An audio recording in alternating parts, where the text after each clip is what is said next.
Allô? Salut Pierre. Dis, on lance un grand défi famille zéro déchet là pour 300 foyers dans le Nord, dans la Pévèle Carambeau. Elle, c'est Anne-Laure de la Mresse, la maison régionale de l'environnement et des solidarités. Ils ont 6 mois pour réduire leurs déchets non recyclables de moins 25%, tu sais, des ordures ménagères. Ça te dirait d'être leur parrain pour les accompagner sur ce défi? Trop bien, bah ouais, avec plaisir. Alors je suis allé à Lille, on a lancé le défi zéro déchet, et 300 familles dans le nord du territoire de Pévèle Carambeau ont dit « Tu sais quoi? On va le relever ton défi ». Il y a plus de 1000 participants, c'est 1% de la population du territoire. Et c'est grâce à ces gens-là que demain, ce sera pas 1, mais 10% des gens qui vont relever ce défi. Et qu'ensuite, tout le territoire se mettra au zéro déchet. Aujourd'hui, on est à la moitié de ce défi de 6 mois et on va faire un bilan à mi-parcours. Les 300 familles, je sais que vous regardez cette vidéo. Cette vidéo, c'est justement pour vous rebooster et pour partager avec mes abonnés pourquoi cette expérience atypique est hyper inspirante et peut donner envie à d'autres territoires de vous copier. Alors le premier mois, le but c'était de ne surtout rien changer. Pendant un mois, vous avez pesé vos poubelles pour non seulement ouvrir les yeux sur la quantité de déchets qu'on génère tous, mais aussi pour servir de point de référentiel de départ. Les deuxième et troisième mois, vous étiez au taquet pour participer à plein d'ateliers, pour par exemple apprendre à cuisiner plus responsable, à découvrir les couches lavables ou apprendre à lancer votre compost. Maintenant, on est à la moitié du défi. Et vous savez quoi? 80% des équipes ont déjà bien réduit leurs déchets non recyclables, en moyenne de 20%. Chapeau!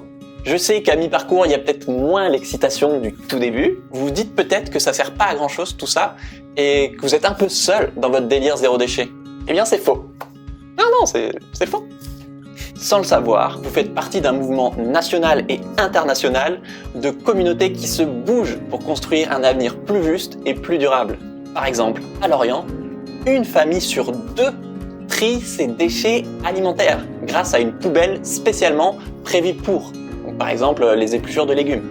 D'ailleurs, en 2025, toutes les villes de France devront, ce sera obligatoire, recycler leurs déchets alimentaires. Et avec ces biodéchets, par exemple, tu peux faire du compost. Près de Besançon, la ville l'a bien compris et elle a aidé à lancer 300 composts, c'est énorme, en bas d'immeubles. Un autre exemple à Capanori, en Italie. En 6 ans, la ville a réduit tous ses déchets de 30%. Genre, c'est ce que vous faites, mais à l'échelle de toute la ville. Ils ont ouvert des magasins de vrac et multiplié les ateliers de réparation. Et surtout, ils ont inspiré 120 autres villages en Italie à se lancer dans le zéro déchet aussi. Et enfin, la grande ville star du zéro déchet, c'est San Francisco. Là-bas, ils recyclent 80% de leurs déchets. Par exemple, la ville a interdit la vente de bouteilles d'eau en plastique et à la place, ils ont installé plein de fontaines à eau. Au-delà de ces chiffres, ce qu'on voit pas, c'est la convivialité de ces projets. Pourtant, on a tendance à croire que le zéro déchet, c'est des actions individuelles. C'est faux. Le zéro déchet, c'est politique, c'est collectif. Et quand 300 familles montrent qu'on peut réduire ces déchets non recyclables de 25% en 6 mois comme vous, je vous garantis qu'il y a plein d'autres territoires en France ou à l'étranger qui vont se dire « Mais c'est trop bien ce qu'ils font en Pévèle Carambeau. Pourquoi pas nous ?» Alors je pense que c'est le bon moment de vous avouer un truc. On vous a menti. Pour moi, le but numéro 1 de ce défi, c'est pas de réduire vos déchets. Le but de ce défi, c'est de vivre autrement. C'est de choisir ensemble à quoi vous voulez que votre territoire y ressemble.